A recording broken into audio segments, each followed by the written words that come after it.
Hello everyone, welcome to our visual impairment adaptation presentation brought to you by Kevin Cooper and Jacqueline Gonzalez. To begin this presentation, I thought it best that we define what visual impairment is. And visual impairment can both be defined legally and educationally. And so visual impairment, which we can identify as in this presentation you'll see as abbreviated as VI, and that does include blindness, means an impairment in vision that, even with correction, it will adversely affect a child's educational performance. So that goes along, that's more aligned with the educational definition of visual impairment, while the legal definition is more aligned with vision impairment being defined as having 20/40 or worse vision in the better eye, even with eyeglasses. And this term, visual impairment, includes both partial sight and blindness. So there are a few different categories of visual impairment, including the first that we'll discuss here is low vision. And students with low vision are able to learn using the visual sense. However, they may need to have their print magnified or contrast enhanced, or possibly the type font or size needs to be augmented so that it's best modified to suit their educational needs. So students in this category characteristically work more slowly and experience more difficulty working with details. As you could imagine, I believe it was mentioned that 85% of how we adapt and learn is through our visual sense, and so it would be significantly more difficult if we were limited in that aspect. The next that we have here is functional blindness, and people with functional blindness typically use a combination of modalities to function within their surroundings. With that, students in this category generally read and write using Braille, and some functionally blind students have sufficient vision to allow them to move around the classroom safely with the assistance of a stick, or possibly if they could see the outline of, if the spatial layout of the classroom allows that, they could kind of orient themselves so that they can do that on their own. Otherwise, however, they're going to require some considerable accommodations to do that. And lastly, we have blindness, and so that would fall in either near blindness or total blindness, and that occurs when the visual acuity is reduced so greatly that learning takes place using data from other senses most of the time. So whether that be your auditory sense, students with total blindness receive no stimuli from their visual channel, and so they are depending entirely on their other senses to kind of take in information.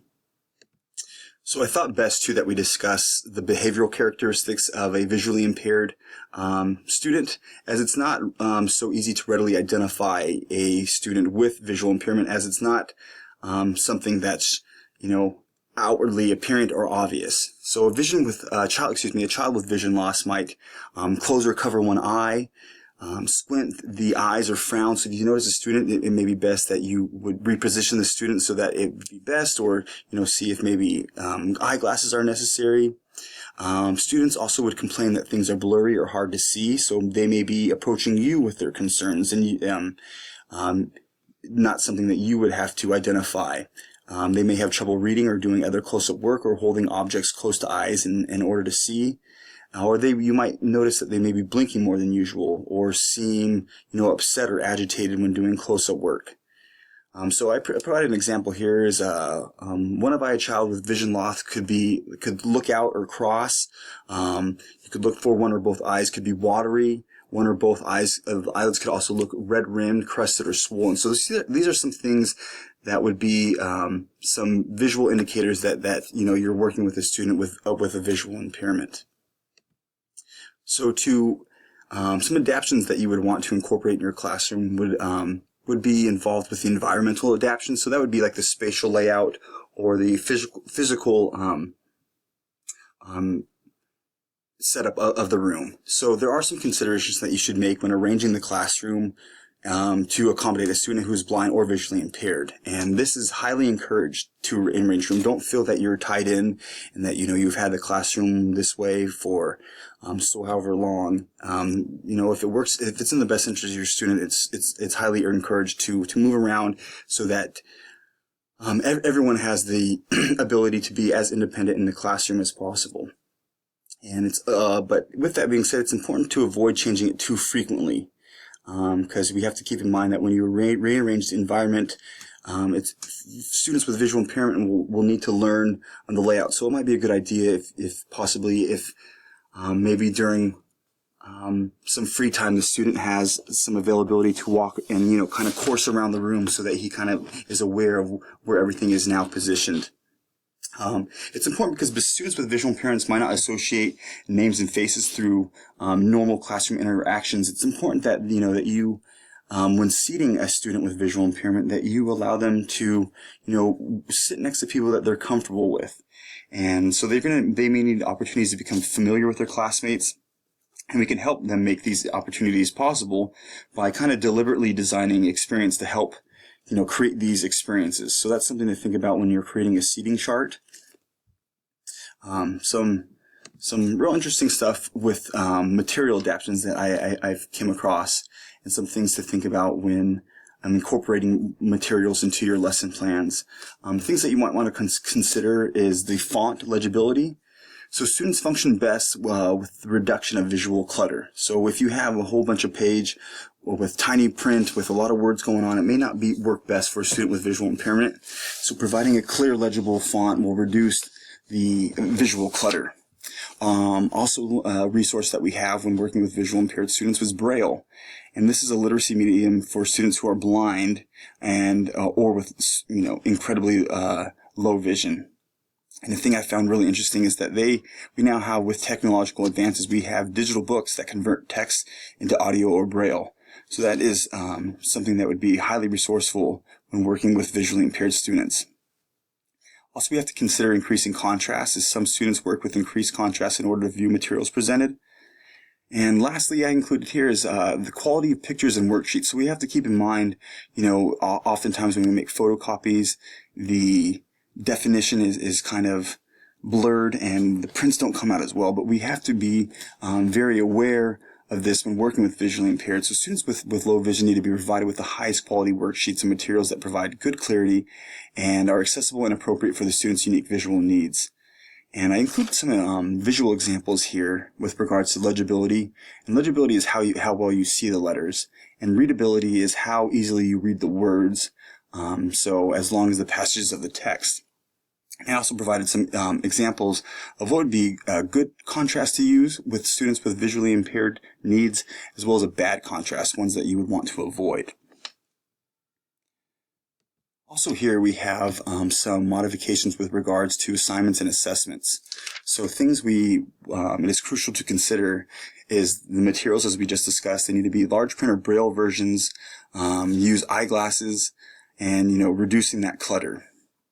Also, time, as we mentioned before, is they work more slowly, so it would be a good idea to provide frequent breaks or extended time for an assignment.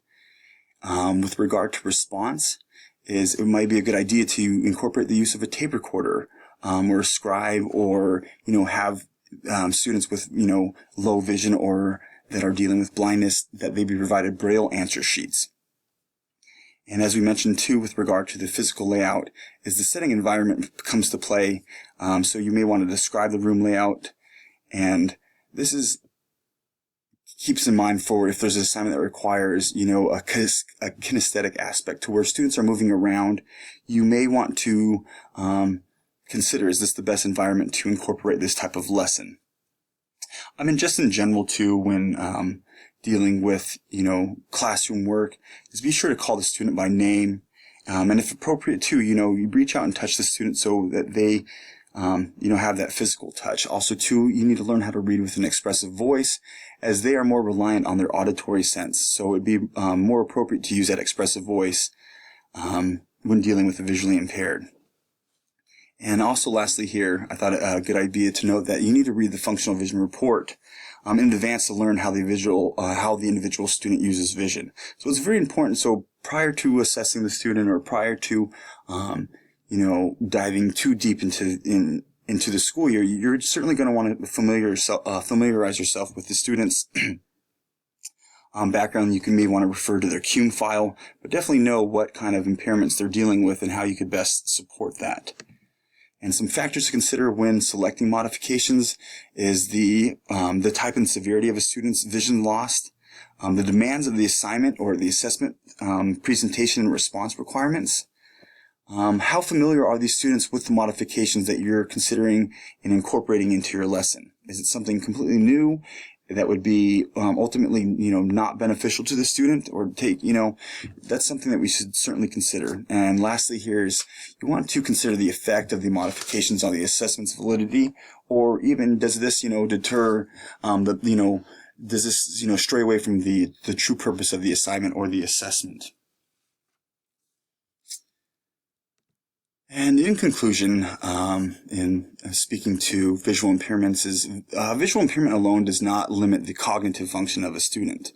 If we effectively incorporate accommodations, the students have a high rate of success, and it's really important that we recognize these accommodations and try to incorporate them as best as possible, because the increased inclusion of students with visual impairments in general classroom, it's very necessary that we're equipped with the information provided. So I think this is a great exercise in equipping us with resources that we're going to need, moving forward and teaching in a general education setting.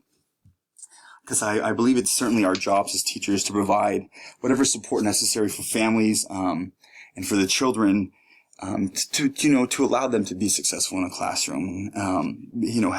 Being able to help those who are visually impaired build a stronger relationship between students and between teachers and between faculty and families. It's a really great thing that we're doing these types of exercises, because I think it's highly beneficial. And it's extremely important in being successful in school, that we be given this opportunity to learn this type of information. So this is great.